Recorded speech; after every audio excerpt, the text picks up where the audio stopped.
써마지 시술에 있어서도 추가로 필요한 소모품들이 있는데요. 첫 번째는 바로 여기 보이는 커플링 플루이드라는 젤입니다. 이 젤은 전해질의 일종으로 환자분의 피부를 보호하면서 고주파 에너지의 전달을 도와주는 역할을 하게 됩니다. 두 번째로 시술 받는 분의 피부를 보호하기 위해서는 바로 여기 있는 냉각제 가스가 필요합니다. 이 냉각제 가스를 이용해서 환자분의 피부를 보호할 수가 있고요. 마지막으로 필요한 건 리턴 패드라는 건데, 이건 지금 시술 받을 분의 등에 부착되어 있습니다. 이 리턴 패드는 써마지 레이저가 모노폴라 방식의 레이저이기 때문에 반드시 부착을 해야 되는 것이고요. 이거 이외에 치아에 보철 장치를 하신 분들 같은 경우는 꺼즈를 안에 좀 넣기도 합니다. 일반적으로는 안 넣고 하는 경우도 많고요. 지금 같은 경우는 보철 장치가 없기 때문에 그러한 거는 사용하지 않았습니다. 본격적으로 써마지 시술을 하는 방법을 설명드리겠습니다. 이 방법은 페이스 팁, 일반적으로 가장 많이 쓰는 얼굴과 목 쪽에 해당하는 방법입니다. 아까 제가 마킹 그리드를 사용하지 않는다고 했는데 그 이유를 여기서 알 수가 있는데요. 일단 마킹 그리드를 쓰면은 바둑판 모양으로 시술하는데 너무 익숙해져 버립니다. 그거보다는 일반적으로 우리의 얼굴은 곡선이기 때문에 스위시한 커브를 넣어서 나이키 모양의 커브를 넣어서 시술하는 게 효과가 훨씬 좋습니다. 기본적으로 포인트가 되는 곳은 바로 턱뼈의 끝에 마지막 앵글입니다. 이 부위를 마킹펜으로 표시를 해주시고요. 턱의 가운데가 아니라 DAO, 떨어지는 곳의 아래쪽에서 이 마지날 앵글의 중간 정도 되는 부위를 점으로 찍어 주십시오. 보통 어떤 분들은 이쪽을 찍는 경우도 있는데 그거는 효과가 좀 떨어지고요. 이 DAO의 끝선에서 마지날 앵글의 중간 정도가 가장 좋은 포인트가 됩니다. 물론 만지다 보면은 마지날 앵글의 안쪽이 좀 파인 분들이 있거든요. 이분도 약간 파이셨거든요. 그런 경우는 약간 앞으로 한 1에서 1.5cm 정도 앞으로 전진을 해도 크게 상관은 없습니다. 현재는 가장 기본적인 응용되지 않는 기본 프로토콜이니까 이쪽을 기준으로 설명을 드리겠습니다. 시술을 한 다음에는, 그러니까 그림을 그린 다음에는요, 이제 위에 쪽에 벡터 라인을 잡아야 되는데요. 위에 쪽의 벡터 라인은 기본적으로 알라 베이스, 콧볼의 끝과 귓가를 연결한 가상의 선을 그리게 됩니다.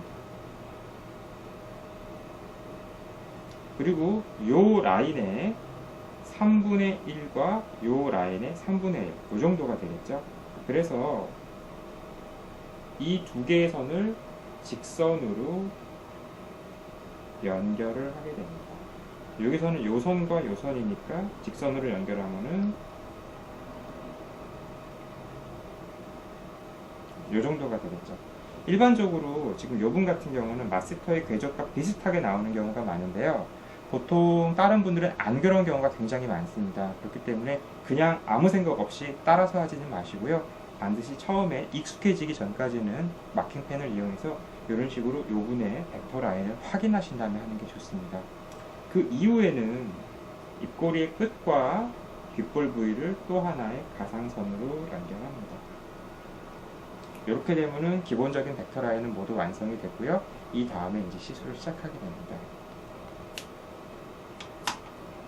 기본적으로 아까 벡터를 그리는 방법은 가르쳐 드렸고요. 요분 같은 경우는 지금 가장 고민되시는 게 이제 팔자주름 쪽, 그리고 턱선이 살이 찌신 분은 아닌데요. 턱선이 좀 더 날렵했으면 좋겠다고 요청을 하셨고요.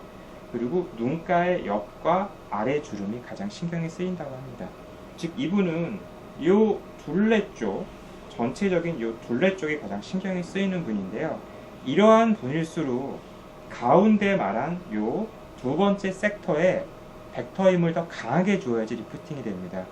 일반적인 다른 고주파 레이저 시술에 익숙하신 분들은 윤곽 쪽에 더 신경을 쓰시는 경우가 있는데요. 제가 1200번 이상 써마지 CPT를 시술하다 보니까 그러한 방법보다는 제가 예전에 매뉴얼에서 말한 대로 가운데 세컨드 벡터 쪽을 더 많이 넣어주는 게 좋습니다. 그럼 한번 벡터를 넣어보겠습니다. 벡터를 넣을 때는 한쪽 손으로 당기셔도 되고요. 이쪽 방향으로 힘을 줘도 되고요. 어느 방향으로 힘을 줘도 좋습니다. 우선은 아래쪽으로 당기는 것보다 요거는 지금 입꼬리 쪽을 신경 쓰시니까 이쪽으로 당긴 상태에서 시술을 시작해 보겠습니다.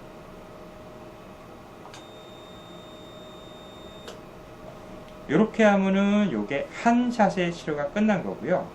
그리고 또 한 번 장비를 꽂게 다시 한번 시술을 하게 되면은 두 번째 샷이 끝난 겁니다. 한번 시술받는, 지금 통증이 조금 있으셨나요? 약간 뜨거운 정도의 느낌은 있으시죠? 예, 약간 뜨거운 정도의 느낌은 있고요. 사람에 따라 많이 다르고요. 좀 아픈 부위도 있고 좀 덜 아픈 부위도 있습니다.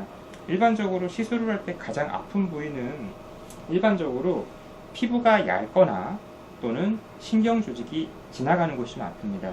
가장 통증이 생기는 곳은 바로 이쪽 부위, 그리고 눈가 옆 부위, 그리고 입술의 옆 부위, 그리고 아까 말한 이 마지막 앵글, 이렇게 한 4포인트 정도가 약간 센시티브한 지역입니다.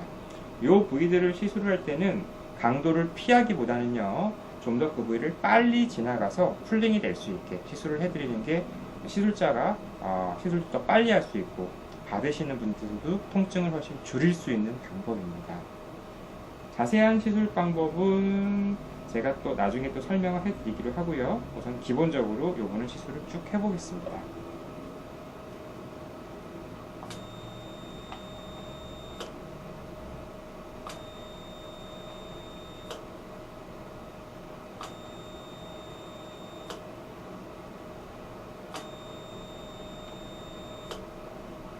지금 카메라상으로는 아마 잘 안 보일 것 같은데요. 시술을 한 후에 약간 발긋발긋한 자국들이 나타나게 되는데요.